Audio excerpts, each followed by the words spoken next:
A lot of people have this problem where their anger seems to come from nowhere. They feel fine one minute, and the next, they say or do something that they'll regret. For other people, this problem is even worse. It feels like they go from 0 to 100 in an instant. They go ballistic. But the reality is, anger doesn't come from nowhere. Anger starts small and it grows gradually. But when anger is small, it tends to be hard to notice. Here's the good news. Even if you don't consciously notice your anger starting to grow, your body still reacts. You might start to sweat a little bit, your face might turn red, you might raise your voice a few decibels without even realizing it. We call these reactions anger warning signs. With a little bit of practice, you can learn to use these warning signs to your advantage to stop anger in its tracks. Let me tell you how. I like to think of anger warning signs in 3 categories: actions, physical symptoms, and thoughts. Action warning signs are anything that you do differently as your anger is starting to grow. For example, you might become argumentative or raise your voice.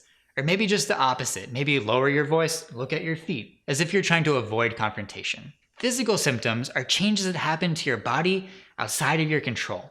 For example, sweating, shaking, turning red, feeling hot, or shallow breathing.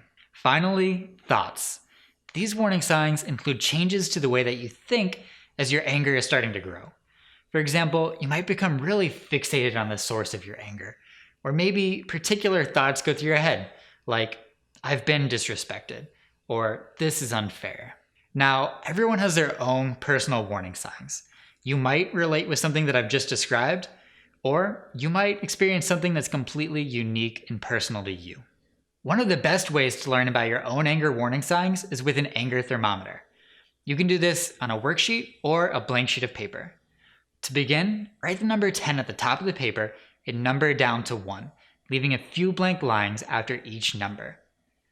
Next, imagine your anger on a 10-point scale. A 10 is the angriest you've ever been, while a 1 is completely calm. Think of a time when your anger was at a 10. What were your anger warning signs in that moment?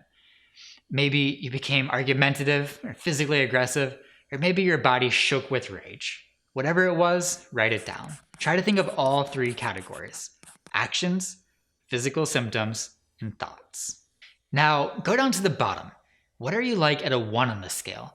Maybe you're friendly, or relaxed, or agreeable. Whatever it is, write it down. Next, go to the middle, a 5 on the scale. At this point, you aren't calm, but you're still a pretty long ways from a 10. Write down the anger warning signs that you have at this point. And finally, let's try to fill in a few blanks along the scale. For example, maybe you know when you're just starting to get frustrated, you sort of tap your foot. Maybe at a 3.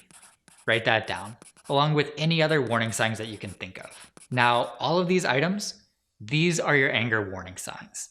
The items at the bottom of your thermometer, they're especially valuable because they're going to give you the most advanced warning that your anger is starting to develop.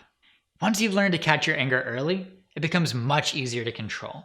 You can come at situations rationally rather than emotionally.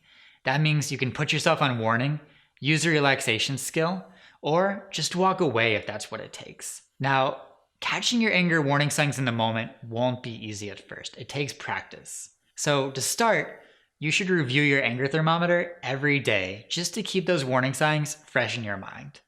And if you do have a slip up, or you have an angry episode that you don't catch in time, that's okay. But use it as a learning opportunity.